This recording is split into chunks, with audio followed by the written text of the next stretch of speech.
It's worked. I'm actually really impressed. Welcome back, mate. Episode 7, season 2. Can you believe it? No, it's going quick. It's going quick, and but it's probably going quicker for you here in Victoria, mate. Things are just like a fucking slow wheel turning, not even in the right direction. Mate, it's incredible. We are shit. Yeah, it's incredible. So, those lockdowns. Whereabouts are you located in relation to the lockouts? Pretty lucky. Our setups are fair distance away from any of those, but do have a few members that are in the surrounding areas and people working in those sort of areas. So interesting there. We've been spoken to by the council already and saying we can't have anyone coming from those areas to our facilities. So it's look, if it escalates any further, I think we'll be in a bit of trouble again. But at this stage, it's just containment. But you guys seem to be doing all right. Yeah.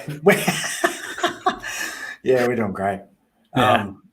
There's no cases of COVID in the Hunter. Yeah. It doesn't look likely anytime soon. But we almost went down to Victoria for a visit last week. Yeah. So hindsight is genius. Yeah, I'll stand at the border waiting for you. Yeah, it's crazy. Yeah. It's just nuts. Have you noticed how the media? I don't want to be all. I don't want to sound like I don't care about COVID. But have you noticed how the language has gone from deaths to cases? Yeah, very quickly. And they're still trying to propagate this fear culture. It's you should be fearful if you're in contact or belong to a health group that has underlying conditions, but you don't have to bang it on. Like, I'm pretty tired of having my morning coffee and watching it done, mate. Like, surely there's bigger things like the economy. Yeah, well, I mean, if not COVID, then what? You know? Yeah. What can we get? Do you know? Breaking sporting news up. Another code affected by COVID. Well, no, not good there. We never have anything good to talk about. What about? I noticed that there was 2 AFL guys got in trouble for being drunk at someone's house. Yeah, classic.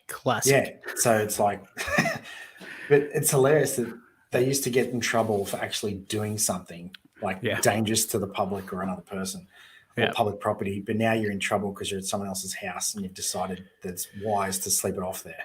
Yeah, nah, definitely just go out, drink, drive home, don't get caught. That's that's where we're at, isn't it? Yeah. Isn't that what that other AFL guy did? Is it? Probably. Yeah, swiped all those cars. Drunk driving and then did the bolt. Yeah. It's like, I'm out of here. Screw you guys. Classic sportsman right there. Now, speaking of sport, yes. Segue. Let's get into the last dance. No, let's get into weightlifting. Okay. And today I want to talk about people that might be looking to start a weightlifting club or have a weightlifting club or want to purchase a weightlifting club and some key factors that they should look into when trying to evaluate that decision. And obviously, we're saying weightlifting club, but you could take these pieces or advice to form any sort of fitness or sporting club. Maybe not AFL because it's not really sport. No, you just need a couple of slabs. You'd be right. A couple of slabs, yeah. Like a pub division cricket team. Yeah, I love it. Yeah, which I was one, loved it. Mate, first one. Yeah. Just say Simon's cashed up. He's won the 50 million Powerball. Yeah. It's on tonight. Well, hopefully he hasn't because I bought a ticket. What facility, like in your dream world? Yeah. Let's go two cases. Let's go dream world and reality. In a dream world, what facility, what shape of building, what would be in that building that you would deem as a perfect weightlifting club for you? Perfect weightlifting club. All right. Well, first off, I just want good amenities, sort of. So I want a little kitchen area, some good changing rooms, stuff where I can lock up all of our equipment, everything, that sort of storage. That's I think that often goes a long way, and it's often overlooked. For that, you start using up your valuable space. But yeah, dream world, good amenities, sort of facilities, and then we move into the main hall. Love myself some platforms set up in a row, kind of like it, easy on the eye when trying to work with people. 2 to 3 rows, preferably 2. I wouldn't think any more than 12 platforms, maybe 10. 10's a good number, so 5 aside. Evenly spaced area for people to sit down. That's the sort of area I'm looking for, the main thing. Another room for all of our accessory exercises, an area where we can warm up, stretch. So it's an area where if people want to be a little bit more social or take their time, they're not affecting the main group of athletes. That's the sort of training facility I'd like. So that's perfect. Like, how big can you picture that? Like, if you can put it in basketball court size terms for me. 1.5 basketball courts. Okay. So, mate, we'll take one basketball court for the whole main area and the other half for your stretching and exercise, accessory exercises. And ideally, I'd love a place for just recovery. So, you know, whatever you want, your sauna, your ice baths, or your contrast baths, your whatever you can think of. Get a, what is it, hyperbaric chamber or whatever it is. Those things work.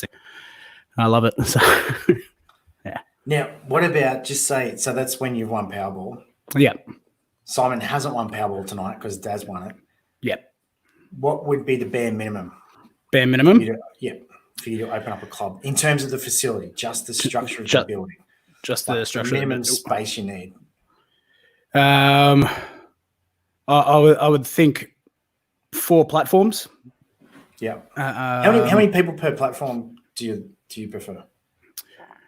Look, I'm happy with 3 per platform, but that's pushing it, I think.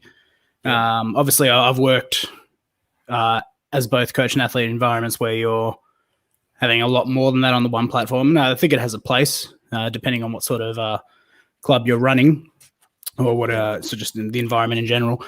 But yeah, I'd be happy with 3, but enough space there to be comfortable on the platforms. You don't want to have them on top of each other and then having a bunch of people stacked on each of those platforms. It just comes down to a safety sort of thing there.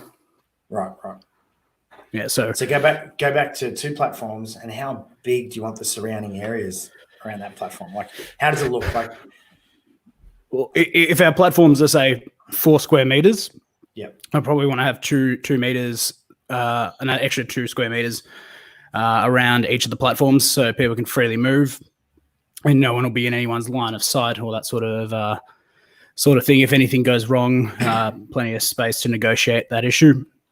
Again, I would like an area for accessory equipment, but again, if we're working in a smaller environment because we don't have the money, just the setup and arrangement of it, so equipment can be put back and used in a orderly sort of manner. Yep. And again, I think change rooms and all that sort of stuff probably need to have, especially if you're running a weightlifting club where your sessions are going to be running, a little bit longer than an hour and a half on some occasions. Going to be hard for most people to survive those sort of conditions without any sort of toiletry facilities. Buckets won't do. Buckets and towels. Well, so that's a place. I guess jumping, like, could you do it? Could you run a successful weightlifting gym / club out of your garage, out of a single car space garage? Yes and no. Actually, yeah, you definitely could, but you'd be managing the size. So if we're saying success is a large club, then no, you're not going to be able to run a large club out of your garage. If you're saying your club is like 10 people max, you can run a very successful one out of a single car garage if you wanted. You have 2 people in there, time slots and that sort of stuff. Yep. Again, it's we define the term success. What are we working towards financially? You're going to save a little bit on startup costs, but you're probably not going to maximize your potential there. If you're looking at success in terms of medals and performance, you could probably do quite well because it's a more intimate environment and your athletes are getting more of your attention. Yeah.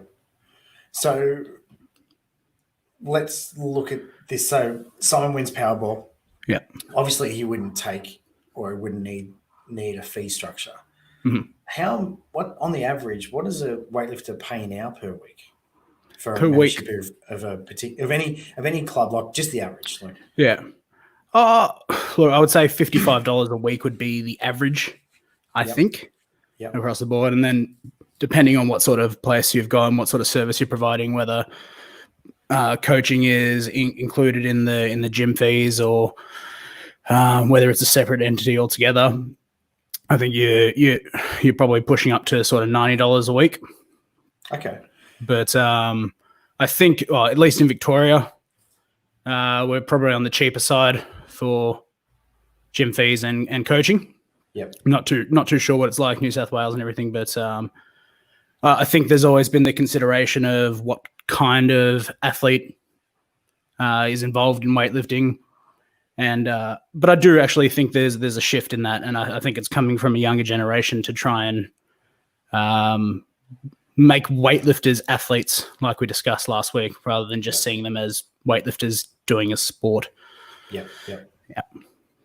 So, like at $90, that's double of like most CrossFit gyms in New South Wales. Yeah. And most CrossFit gyms in New South Wales are offering 6 days a week, 8 hours a day access to coaches. Mm-hmm. So with a, say, $90 fee per week, how many hands-on or eyes-on time does that particular member get with a coach? Again, based off what I'm seeing, it's all the time in the world. So it's if they're running 5 sessions a week, you're getting 5 sessions contact with a coach. Right. Okay. So $90 a week, looking at it going, yep, that's quite expensive for the service you would think you would be getting. But it seems that the hourly rate on that for coaches is quite small. Yep. So yeah, and that's particularly with gyms as well. With coaches, they would offer like training sessions on the side, like PT sessions that supplement, and that would range from $150 an hour down to like 50 or 60. Yeah. So we're in the garage. Let's just say this: we're in the garage. Mm-hmm. We've got one platform. Could you still charge $90 a week? I don't think so. Okay. What would you need in that garage to charge $90 a week? You'd want that garage. A bucket and towel. Yeah, minimum bucket and towel. Some sort of shower curtain if we're lucky. That's for me to wear. Yeah, that's exactly right. Lockout was not kind. Yeah. I don't think there is anything you can have in that gym to justify $90 a week. Okay. Even if you're providing the best quality equipment, the best quality sort of coaching, if you're running a club out of a gym, you're going to have multiple people in there on that one platform. And again, attention's going to be spread. Time is going to be minimal. If you need to run other people, so I don't think it's capable of charging that sort of money. Okay, so what makes other facilities able to charge the $90 then? What's the point of difference? Because if people don't perceive coaching to be of value, what do they perceive the value? I would think the overall experience. So the culture, then the coaching, then the equipment. If you can tick more than one box, you're probably going to be able to charge a premium. But if you're only offering one thing, that may not be what that person's after. They're not going to be looking at you with the intent of joining at $90 a week. Yeah. So culture is number one on our list of points to discuss when always a club. Yeah. In a perfect world, what culture would you instill, and how would you do it? And in a post-COVID world, what culture would you instill, and how would you do it? Again, I'm big on defining terms, and I think if we want to describe the perfect culture, we have to sort of know what our goal is as a club and as a sport. If I'm saying that our overall goal is to produce the best possible weightlifters, the culture I'm working towards is one where people understand their role within the sport. They understand their ability, and they understand the relationship between coach and athlete. But I also don't want to discourage friendly competition. Mm-hmm. So I think one of the major issues that we have when we're trying to develop a club culture in weightlifting is thinking that we are all teammates and we're all in this together and we're all going to get there together. It's an individual sport. Every single person in that gym is your competitor. Doesn't mean you have to be rude. Doesn't mean you have to be a dick about anything there. But recognize that you can't hold yourself back to make everyone else come to your level. Otherwise, everyone will just sink to the lowest common denominator. Post-COVID, I don't really have an answer for that. I think for the majority of club owners out there and people looking to start up, the almighty dollar is going to be the key. Without it, we're not starting anything and we're not keeping afloat. So, as much as it would pain me to say it, culture probably has to take a backseat to the overall structure and how you're keeping people in, how you're getting them in, and then revising pricing to keep the business itself afloat. Yeah. So I agree with your assessment of the two scenarios. I think the key to people who are listening and thinking about starting a club or want to rebuild one is like this COVID thing, but the economy is screwed. So you have to have a rebuilding mentality, not a business as usual mentality.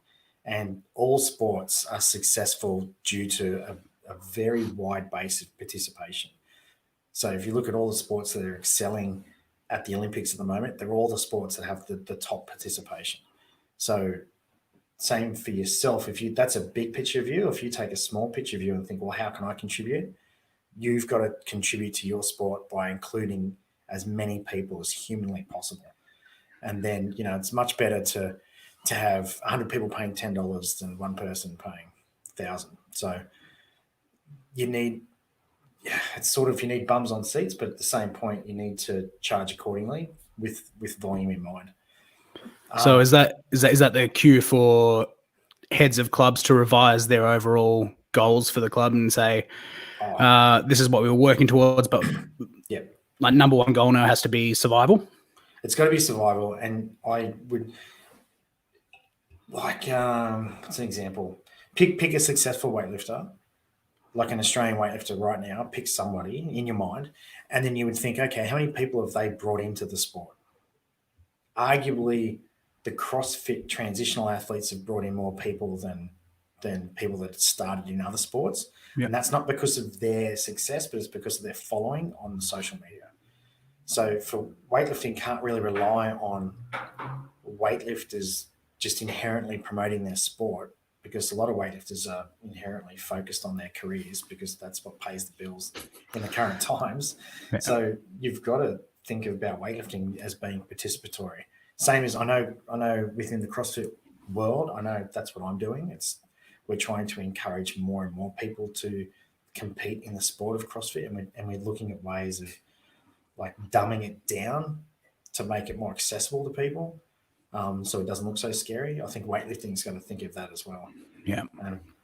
So CrossFit's scary because a whole bunch of people say it causes injuries. Yeah. There's no evidence of that, but I'm sure there's dumb coaches out there. Just like any profession, there's good and bad people of that profession. What's a scary thing for weightlifters or for people to walk into a weightlifting gym? What do they consider scary about weightlifting?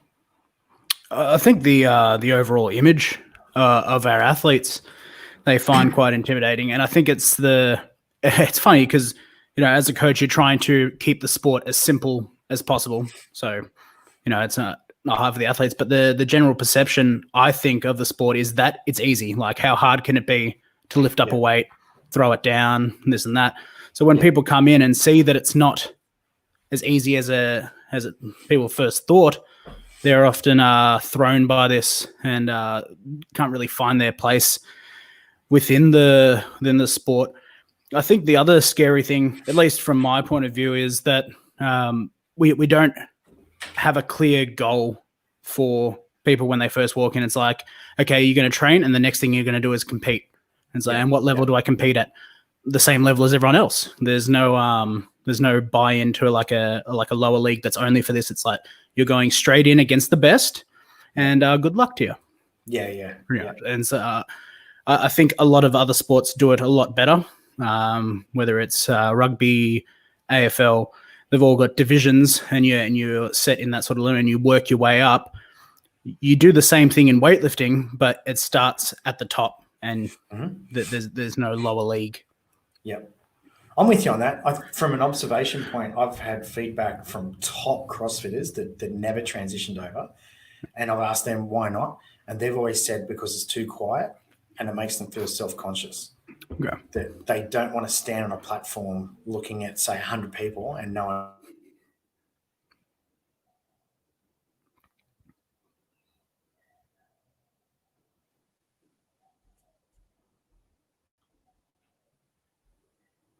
makes a noise. Old school cowboy, and you walk in front doors, the music stops.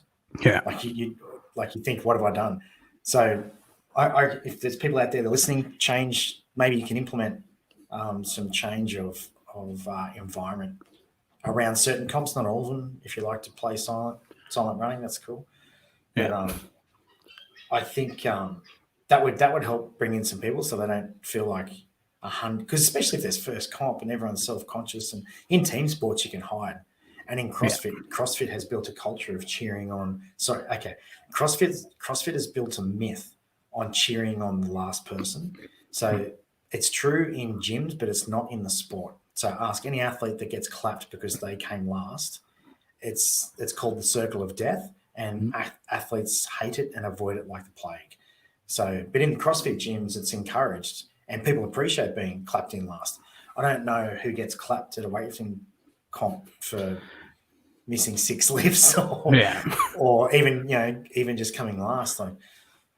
But I'm sure I know there's ways to do it, but hopefully people are listening out there.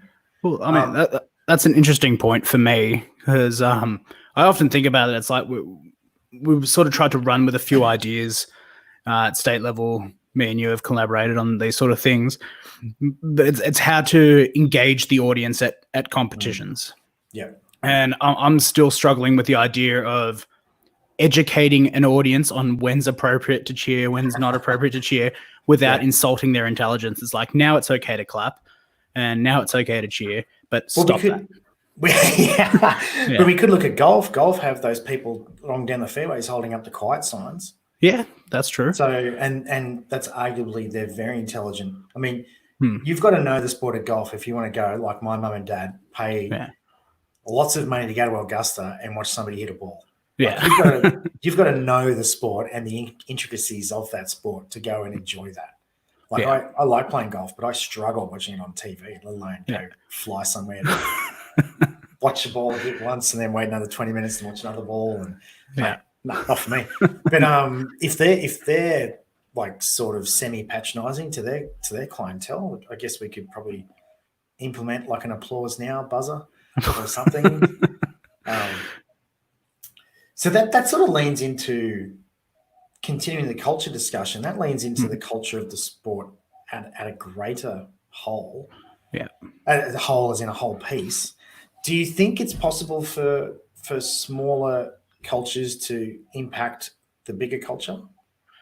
I think so. I think it obviously takes a little bit more time because, the older culture is going to die out while the new one sort of takes over. But I think so, because one thing that the smaller groups out there that are growing, one thing they obviously do, one thing they do better than the current regime is they promote themselves better. Mm-hmm. So you can only sit back so long before you realize that, hey, that is a marketable sort of look, that is a marketable format, and that's something that we want to get because it's increasing participation. And hey, that 1 in 10 athlete there is who we want to represent Australia down the track.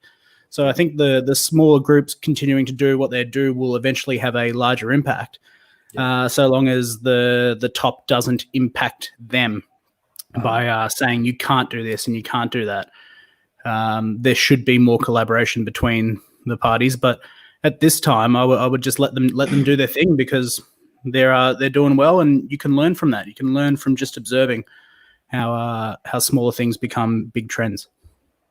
You can, yeah, and I can vote for that on the CrossFit side of things too. Like a lot of with all the drama that's happened in the CrossFit world at executive level the last month, that has meant very little to the individual business owner. Yeah. And business owners are left to their own devices to 99% of the time. So if weightlifting clubs come up with the scheme that the behavior of their lifters during competitions is going to be X, Y, and Z, and it's a positive influence, then like let them go for it for sure. What could smaller, just say you're a small club and you go into a weightlifting competition, what's traditionally been considered good behavior? I think that's that's actually a good question. I would say that the sort of the unspoken rules are, it's a quiet sort of cheer for the athlete as they come out. That's the one. We've all been there. We've all done that one. Maybe a little bit of a rev up from the people that know I'm a little bit better. Get it? That's come on. You're a pro. You're a pro. It's, being quite respectful of the athlete while they're performing the lift. If they're struggling a bit, feel free to yell at for exactly 2.5 seconds. Any longer, and you've ruined their concentration. It's you're not allowed to clap immediately after the lifters put the bar down because they don't know if they've got it or not. Right. And if they've missed the lift, it's a ooh, followed by another. The clap. It's a verbal hug of like, yeah. And then the lifter quietly leaves the platform. Otherwise, they're frowned upon, and then they make their way and they get a pat on the back from the coach, either encouraging or motivating, any way you want to look at it. And that's the status quo, I think, for weightlifting etiquette. Yep. And obviously there are exceptions to that, but I think that's the basis of what we've built a culture on in terms of crowd participation at competitions. Yeah. And I got to say, it's very refreshing when you have someone treating it like it's a title fight at the UFC. Yeah. But it's few and far between, I think. It just made me think of, it's like people have, in all sports, people have programmed behaviors. Yeah. Subconsciously, obviously, and it always makes me think of a tennis player who's just hit a winning shot and they do this. Yeah. It's like, why are you shaping up to punch someone? You're playing a non-contact sport. Like, it's the same as when a cricketer takes a wicket and then they're like, and their adrenaline's pumped. I'm like, you're not in a fight. Chill the fuck out. Like, you just that's why I always applaud Steve Hall. Like, he would take a wicket and be like, next. That's right. Because it's appropriate to the sport he's playing. Yeah. What's a behavior that you would like to see introduced, apart from people who take it like a UFC title fight? Yeah. If they would be fighting for a potential belt. Yes. A potential belt. What? Yeah. What? Like that? Boom. Look at that. Courtesy of Kel. This bad boy right there. That is awesome. Weightlifting needs to bring in belts, not fucking like I call them necklaces. Necklaces, yeah. Yeah, medals are fucking cliche. No. That was a legitimate discussion we had the other night. Really? One of the sessions. It's time for belts. Yeah, that's awesome. But yeah, look, I think the respect for the lifter is something that we have to maintain. Yeah, absolutely. But getting behind the athletes, unless they're from Queensland, then you can. Unless they're from Queensland, because we can't do that, or New South Wales, or anywhere that's not Victoria, and you just replace Victoria with whoever you like. But no, in all seriousness, I think we should be getting behind every lifter in the crowd. Help pump the hell out of your own lifters, your friends, and everything, but create an atmosphere that people want to be a part of.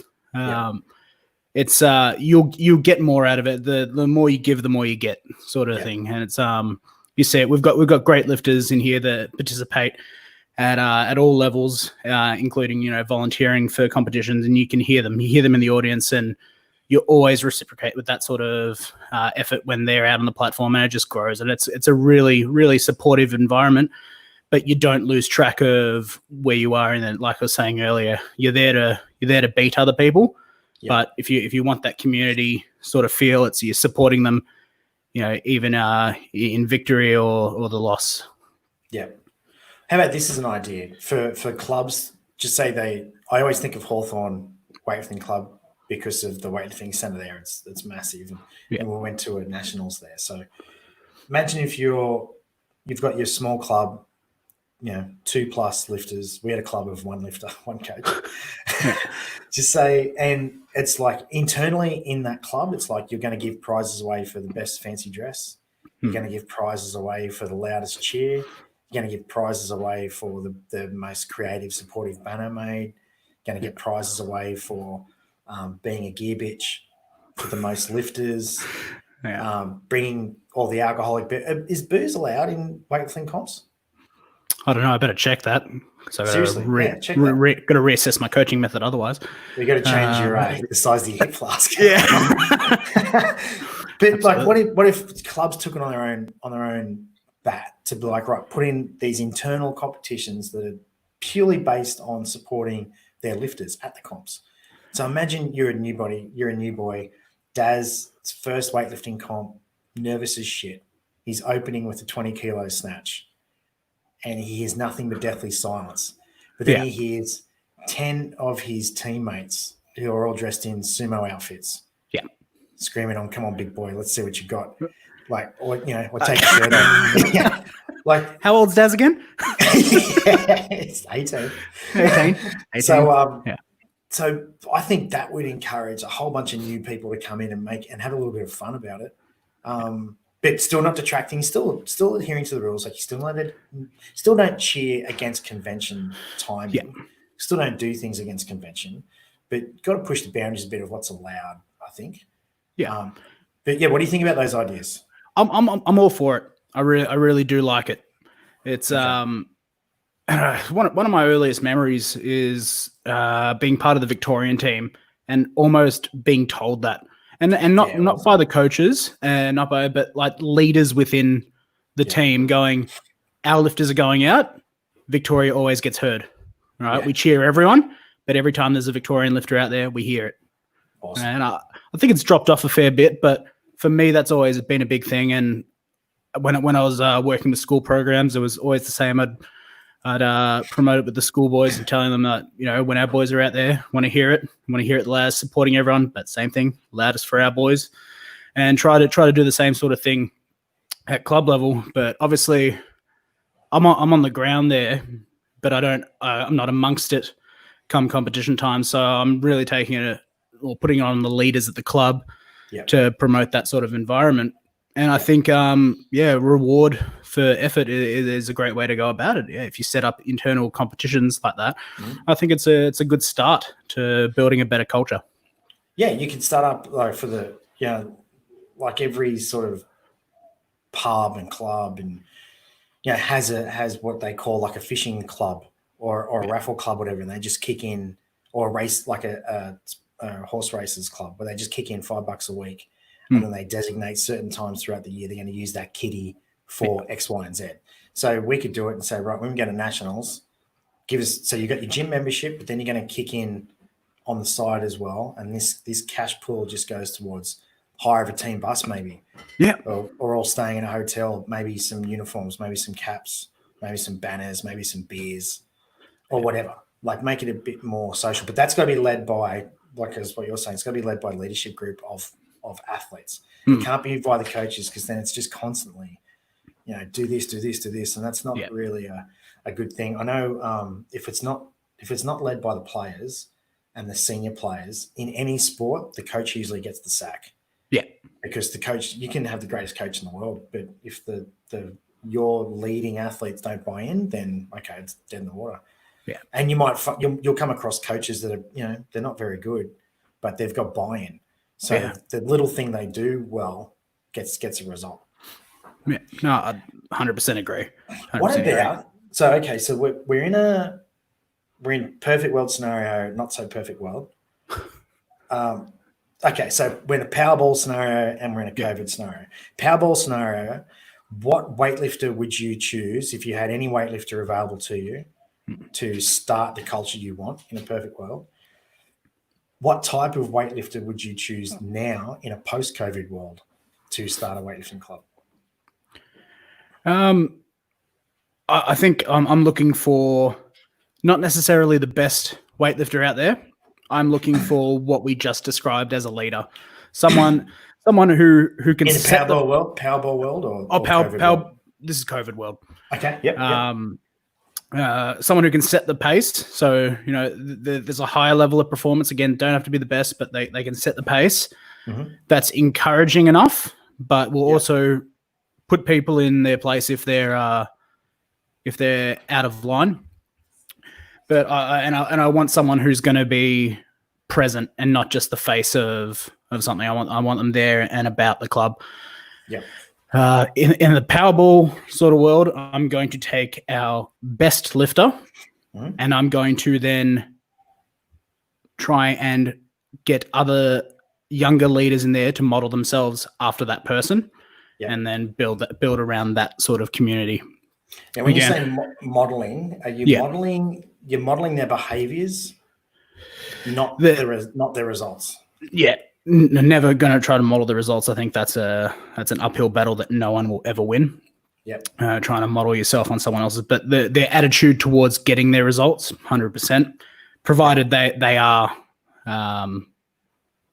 first off, legal methods of them attaining those results, but someone who's sane of mind and not just your freak athlete who can get this by doing it, but someone who understands what it takes to work and achieve something that they're working towards. I want my younger lifters, younger athletes to model themselves after that, and that way you can share the load of responsibility in that sort of environment versus relying on one person. But again, we're in a time where it's nothing seems to be ideal. It's less than ideal. So everyone sort of has to be a leader, but there has to be someone telling us what direction we're moving. Well, surely I agree with all of your points.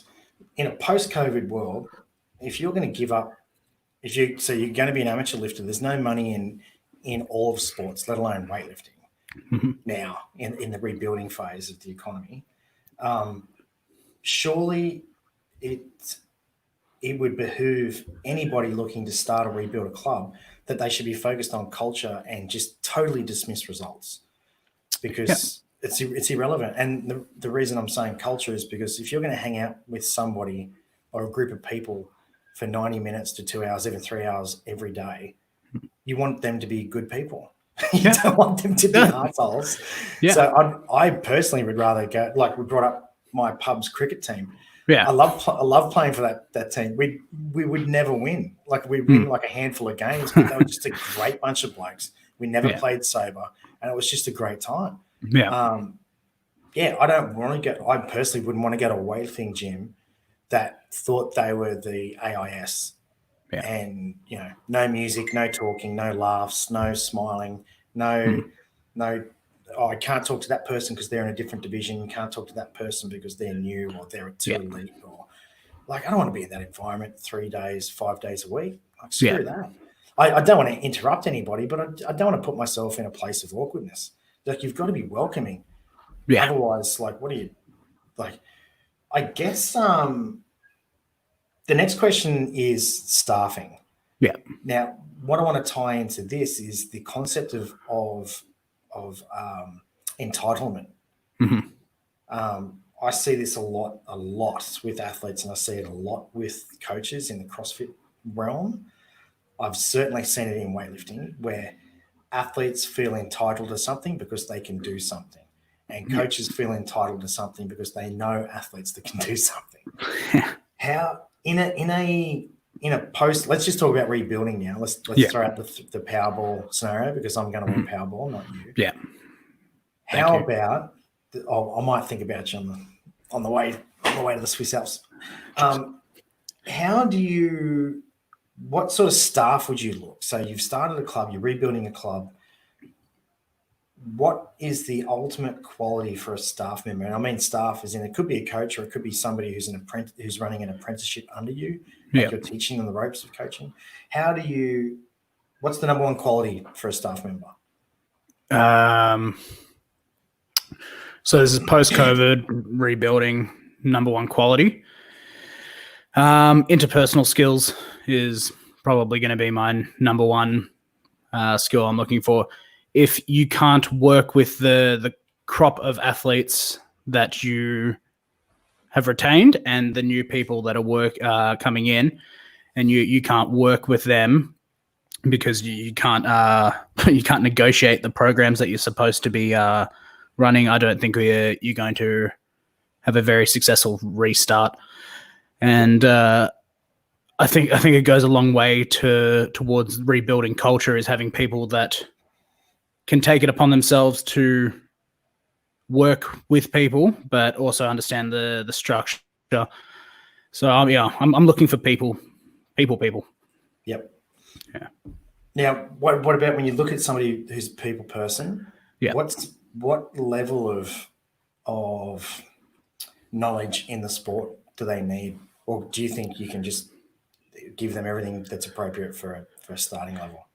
Well, again, are we looking at it from the point of view that we're ignoring results at this point and we're trying to get people in? I think in a rebuilding post-COVID, all sports should ignore results. Yeah. I think they've got to get participation first and foremost. All right. So the question being is, what level of experience do they need to have? Yeah, what should they come to the party with in terms of knowledge, qualifications, all that sort of stuff? Qualifications, just from a sort of legal standpoint, having some sort of weightlifting certification or any sort of level certain fitness would be okay from my point of view. Yep. And then experience in the sport of weightlifting, I don't think you need too much. I mean, it'd be good to have some, but the more knowledge we're coming in with these days is probably going to hinder the ability to learn more. So I'm happy to have a fresh-faced person coming in to learn about coaching and learn about club environment. Yeah. I'd be completely against having someone come in and just setting them up and go for it. I would like to have some sort of training program for them to understand sort of the methods that we teach at the club, and happy for them to refine their own sort of technique when it comes to coaching. But we want to make sure that at least our fundamentals align. Yeah. So you can take on novices, you can take on intermediate sort of coaches. Again, it's as long as you have some sort of structure around it. And if we're going to put it on them to lead a rebuild, then you'd have to have, I would say, the majority of the input onto that coach rather than the athletes that are coming in. And how would you expect the athletes to contribute to that rebuilding type phase? And a culture phase. Yeah, I would assume again that most athletes that are sticking around at clubs have a fairly good sense of responsibility and leadership. Mm-hmm. So the one thing I would want from them is to be welcoming of new athletes and new staff if they're coming in. Don't immediately reject it because they're coming in, because there'll be preconceived ideas of why these people have been brought in, why these people are wanting to join. Where I work at Hawthorn Weightlifting Club, we have a lot of athletes coming from other gyms, other coaches, other sports. Some of them are known to athletes, some of them are not. I like to remind the athletes that are presently training that everyone comes with a clean slate. And it's not always the best way to approach it, because it can be damaging bringing someone in with a reputation or not really knowing why they've left other clubs. But coaches as well. Yes, coaches as well. Yeah, and it's very important to give the people time to develop in a new environment. And your biggest sort of barrier to that is going to be other athletes and other staff there not giving them the time of day. Yeah. Now, why is this? I know speaking on a personal level, when I moved back from New York 5 5 years ago now, I went through a culture change at my gym, and we, sacked or encouraged people to move on. About 50 people to move on because we weren't happy with the culture and the leadership that it was under at the time while we were away. It was very painful, but it worked out to be obviously the right move in the end. It always is. How would you now is the time for people to change clubs and to reach out to clubs that they think might offer a culture and atmosphere that's more suited to them. Mm-hmm. Do you think coaches are just as easily able to shift between clubs? I'd say no. I don't think it's easier for coaches. Easy for athletes, yes. Heavily dependent again on what sort of environment they're moving into. But for coaches, it's I think it's purely an ego thing, because I'd say the majority of coaches that are at clubs now are veterans. They've been in the sport a while. They've paid their dues. They've done all the hard work. I'm not. Maybe they see it as a threat, but more.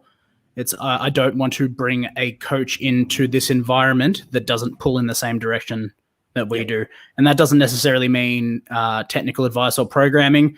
It could mean advertising, the promotion of athletes. There are still traditionalists out there that don't want anyone to see anything they're doing. They want to be locked away in the dungeon, and and it works. It works for them. It works for that sort of the culture that they're promoting there. Yeah. But the majority of younger coaches that are getting in there are trying to make a name for themselves. It doesn't mean they're going to hurt the reputation of the club that they're working at. But I also see it as a barrier to them being accepted in that sort of environment. But I would definitely still encourage coaches, if they think that they're not in a good environment, to go seek out what they're looking for in a club. And if you can't find it out there, start building it yourself. Yeah. Field of dreams. That's it. Build it. Yeah, exactly. I think it's a great point. Like, ego certainly gets in the way, particularly in weightlifting. I've found. Well, obviously CrossFit's a given. There's a lot of ego in CrossFit. Don't get me wrong. Obviously, the benefit of CrossFit, or the advantage that CrossFit had, was its use of social media. But it's a double-edged sword. So there's a lot of celebrities that are CrossFit celebrities out there that their ego is bigger than their followers or their likes. Yeah. But I've noticed that in weightlifting as well, whereas a coach's ego is tied up into their athlete's performance when it's not. In any other sport, that's not the case. I always find it strange that a weightlifter can't sleep or whatever. A weightlifting coach can't sleep because their lifter didn't hit the score on a platform, but their lifter doesn't train to deserve the result. So why is the coach freaking out about that?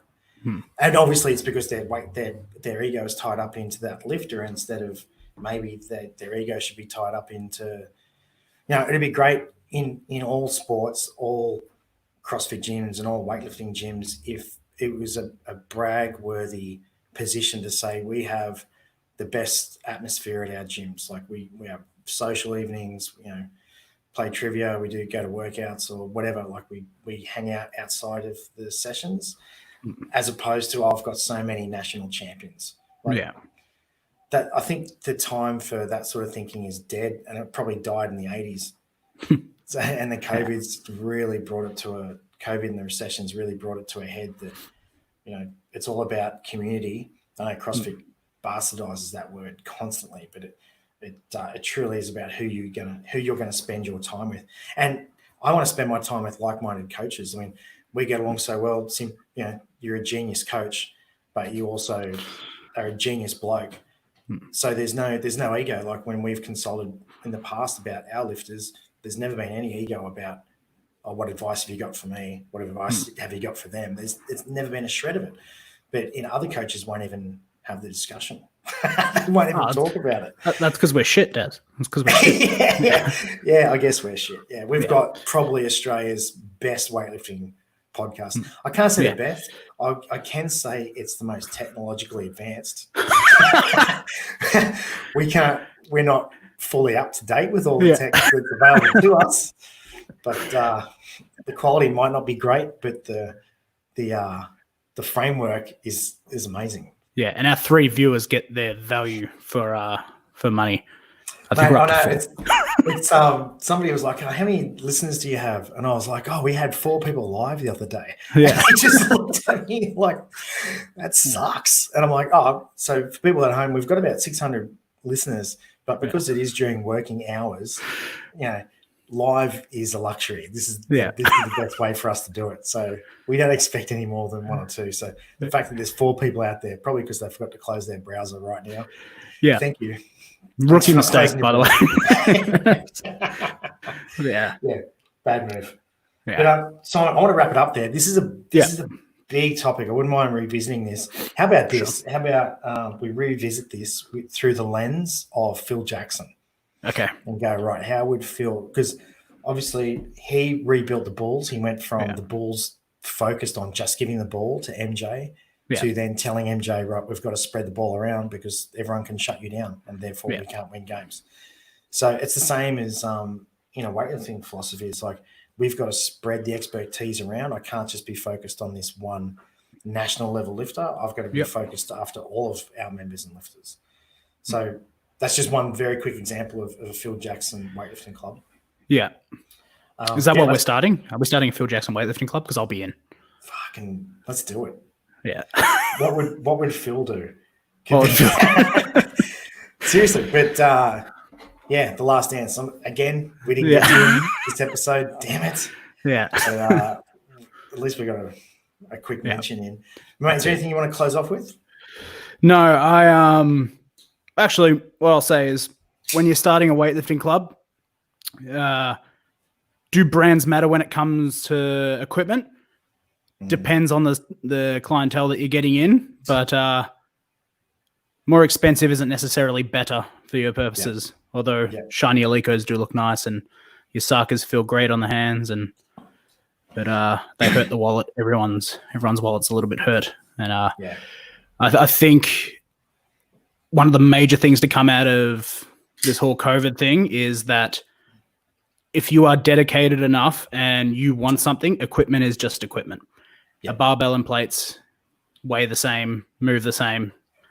Just whatever you can do to get your hands on it, to get moving, to start your business up, whatever you need. You can always expand, you can always change up, but get in whatever you can get your hands on.